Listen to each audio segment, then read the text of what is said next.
Şu hadisle umumiyeti var. Bir has hadiste okuyanımız umumi hadis. Hem de delalet ediyor. Peygamber sallallahu aleyhi ve sellem şey dedi. İnnallah hayyun kerimun yestahi izâ rafa'ar raculu ile yedeyhi ey yuridduhuma sıfren haibine. Yani Huday Teala deyiptir Peygamber sallam gibi. Hemen Huday Teala utanyandır, haya etyendir, bakşaşılır, haya etyendir. Ol bir zattan ki bir adam elini götürüp de Allah yolunu elini götürüp Huday'dan dilede ey bar Huday yemin şu namazımı kabul ediyor. Şu cemaatlerin okuyan namazımı kabul ediyor deyip dileyenle şunu boş kovmaklığı utanyandır Huday Teala deyip. Yani Allah'ın şunun boş kovmaklığını utanıyor Huday zat. Bunlar ondan utanmıyor. Ona haram diye, ona bid'at diye. Ondan mesela şu varım doğada onu çevirme, ondan oturup kaçıp gitme. Şu zatları incam veriyor. Kâlel hafizul Heysemi, ricaluhu ricalu sahih. Yani adamlığı da anıl baş bir kova adam. Mevlid Tayyid İslam.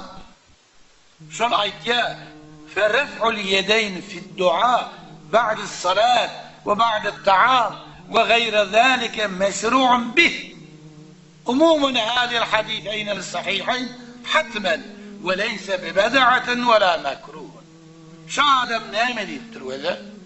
Deyiptir ki duada el götürmek, dua edip de el götürmek namazdan sonra, nahar taam yiyenden sonra her bir dua edecek olan sonra el götürmek, şu form etmek deyiptir şeriatın buyuruladı deyiptir. Biz utanmalı ama şun gelip de şu forum ulemanın şizre fukahanın kefini hep verip de gelip de şuna bedhat demeli.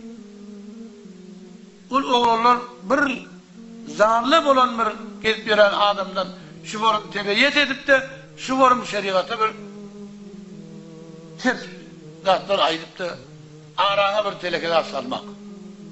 Yani bize bir utanç zaten.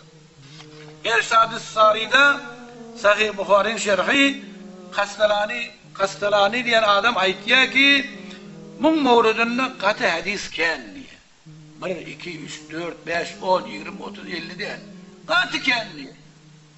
Biz şundan yok diye değil. Biz şunun kitabını okuyup zordan biliyoruz.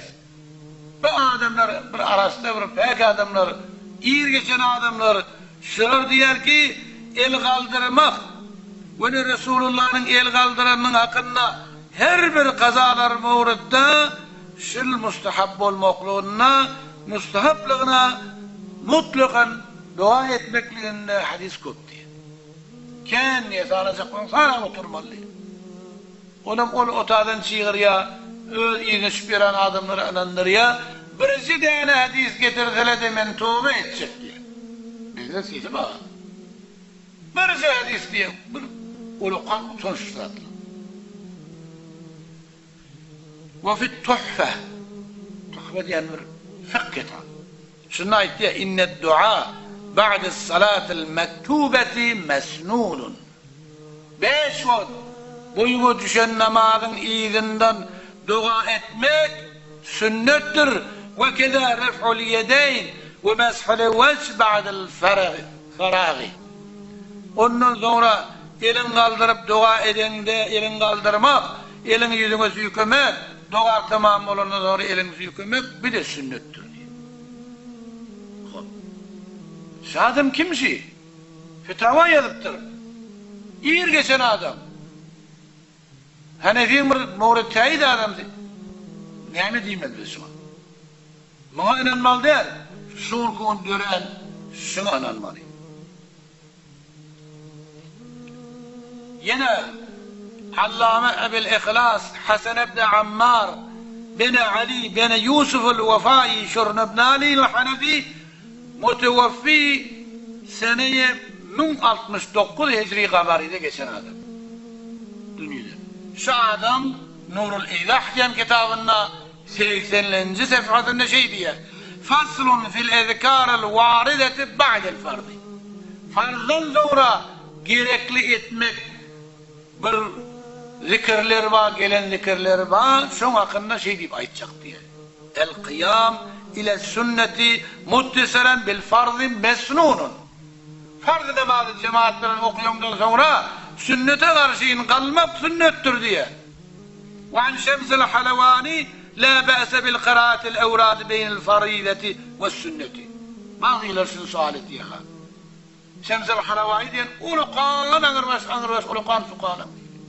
Şu şey diye farz bilen sünnetin arasında da zikir aytmak, zikir okuymak, varit olan zikirleri aytmak zararı yoktur diye. Bazı akullar iştiriyeşlerde bir ilmi çünkü adamlar ay sünnetten sonra farz okuyulanca zikir aytmak. Yok, böyle şu hayır zadi ağın edip aytmalı aydalda. Şems'il Halavani'den bir şey tarimunu demeyer. Ay diye kişinin arasında zikir etmenin hiç zararı yoktur. O pardali işte o ya.